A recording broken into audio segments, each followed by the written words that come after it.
اگر ہماری معیشت نیچے جاتی ہے یا ملک دیوالیہ ہونے کی طرف جاتا ہے تو اداروں کو نام لے کے اسٹیبلشمنٹ کا کہ یہ قوم جو ہے وہ ان کو ذمہ دار ٹھہرائے گی، تو کیا اداروں کا نام لینا اس طرح جلسوں میں یہ ٹھیک ہے؟ اور جلسے کی قوم ذمہ دار ٹھہرائے گی اس فسادی عمرانی ٹولے کو جنہوں نے پاکستان کی معیشت کو تباہ کیا، اپنے عمل سے بھی اور اپنی گفتگو سے بھی۔ جب پاکستان کا وزیر اعظم جا کر پوری دنیا میں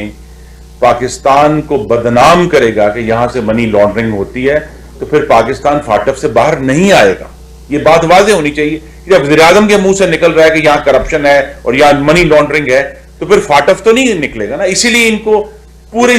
دنیا میں اتنی سختی نہیں ہوئی فاٹف کے معاملے میں، جو عمران خان کی نالائکی اور بد زبانی کی وجہ سے ہوئی ہے۔ ان کے جو اعمال ہیں اس کی سزا ہم سب بھگت رہے ہیں، لیکن ہم نے اس کی درستگی کا،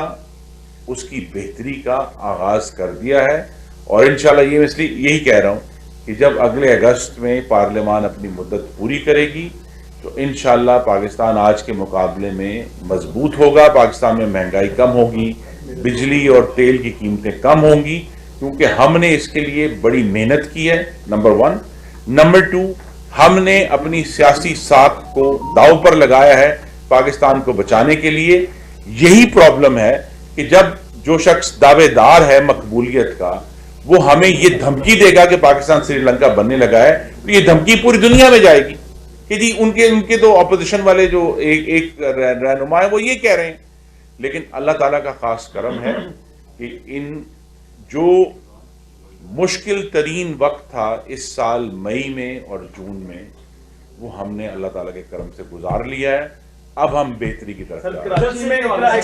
کراچی میں 8 گھنٹے لوڈ شیڈنگ ہو رہی ہے اور سخت گرمی ہے، وہاں کے جو شہریوں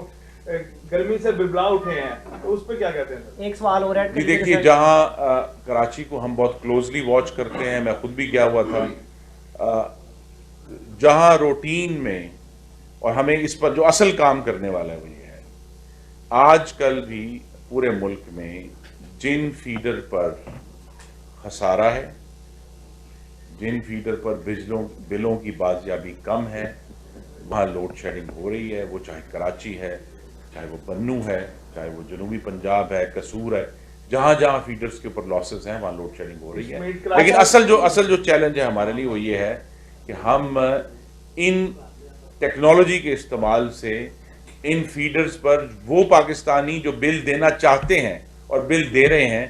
ان کو کس طرح بجلی پہنچائی جائے، اور جو نہیں دے رہے ان کو کس طرح اس سے محفوظ رکھا جائے، یہ ہمارا چیلنج ہے۔ اچھا سر، وزیر اعظم نے جو 300 یونٹ کا ریلیف دیا تھا، کیا وہ 1 مہینے کے لیے تھا یا اگلے مہینے جو بل آئیں گے اس میں بھی وہ ریلیف برقرار رہے گا؟ جی وہ 1 مہینے کا ریلیف تھا،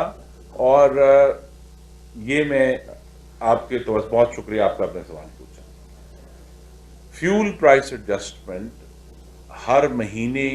اس کا تعین ہوتا ہے۔ جون میں چونکہ بہت زیادہ بجلی کا استعمال ہم سب نے کیا اور فیول پرائس ایڈجسٹمنٹ زیادہ آئی، جیسے ہی فیول کی پرائس کم ہوگی اور آپ کا استعمال بھی کم ہوگا، جیسے اب جولائی کے بل آ رہے ہیں تو جولائی میں جون کے مقابلے میں کم استعمال تھا اور فیول پرائس ایڈجسٹمنٹ بھی کم تھی، تو فیول پرائس ایڈجسٹمنٹ کم ہو رہی ہے، اور مجھے بہت امید ہے جس کا میں نے آپ سے ذکر بھی کیا کہ انشاءاللہ اکتوبر سے یہ بہت کم رہ جائے گی فیول پرائس ایڈجسٹمنٹ۔ وہ ہم نے جو میکینزم اب ڈیوائز کیا ہے اس کے نتیجے میں آنے والے جو مہینے ہیں اکتوبر کے بعد وہ جو فیول پرائس ایڈجسٹمنٹ نہ ہونے کے برابر ہے۔